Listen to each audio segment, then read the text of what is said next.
เชิญพันเอกบุญตอบพันธวงศ์ห้องอำนวยการห้องเรียนวัฒนธรรมป้องกันความสงบพร้อมโดยคณะขอเรียนเชิญ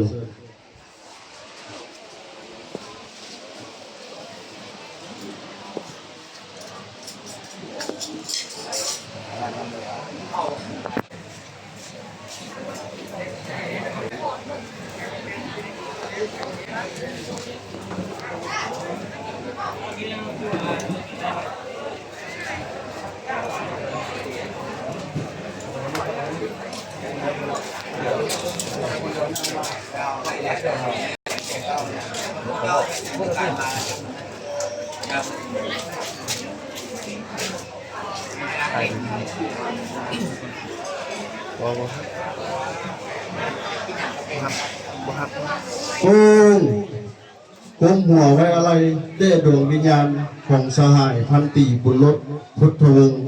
อดีตหัวหน้าคณะกวดกากองบัญชาการทหารเมืองปักสัน3 วินาทีปฏิบัติเศร้าเชิญสัมผัสแสดงความเสียใจในครอบครัวเชิญ